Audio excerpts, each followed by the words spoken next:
My name is Erin Dos-Reis, and I'm a primary therapist at Hopeway. One of the groups I run at Hopeway is called Cognitive Behavioral Therapy, or CBT. An easy way to think about CBT is to think about a triangle.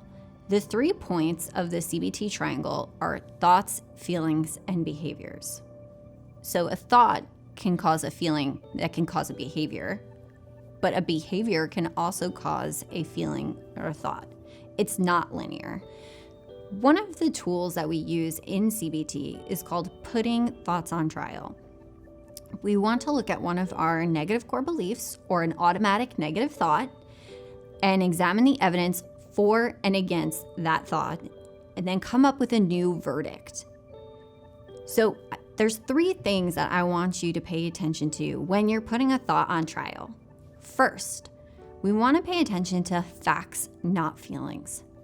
It's a hard pill to swallow to understand that, hey, some of our thoughts might be irrational, and that if in CBT, we're understanding that those thoughts trigger some feelings. So if the thought is irrational, the feelings might be tainted by those thoughts.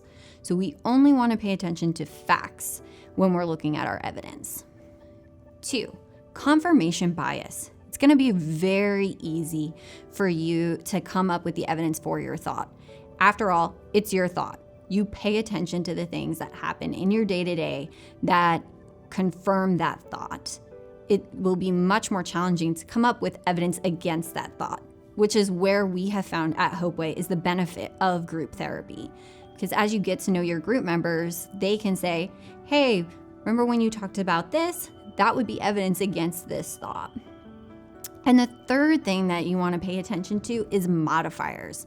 So that's where you come in the evidence against column and can sometimes add information. So for an example, if I have a core belief that I say I'm unlovable, you might come into your evidence against column and say, well, I have this family member and they love me, right? That would automatically negate your negative core belief because that's a black and white thought, right? If you're unlovable and you say this person loves me, well, then that's not true.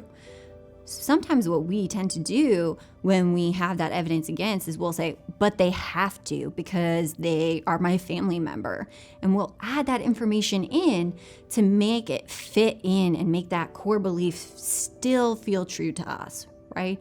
So being careful and paying attention to when we're adding information to a sentence that is based on fact, but now we've added information to make it maybe not necessarily the truth. So be careful of those ands or those buts that we add to sentences in the evidence against column. Then once we're done adding all of our evidence for and all of our evidence against, we get down to the bottom and we have a verdict. Typically that verdict tends to be more in the gray, right? So when I had that thought, I'm unlovable, that's a really black and white thought. But when I get down to that bottom and I'm in the verdict, I tend to get to more of a gray thought, like some people love me, some people don't.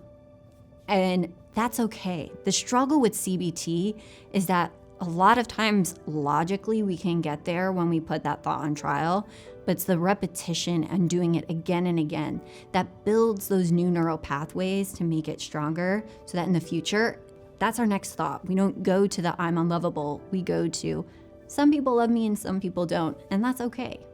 We all struggle with negative thoughts. Putting thoughts on trial is an evidence-based technique that helps us build stronger neural pathways in our brain to have a more positive thought process. Sometimes it takes practice to see the results, but keep at it and I promise you it can make a difference.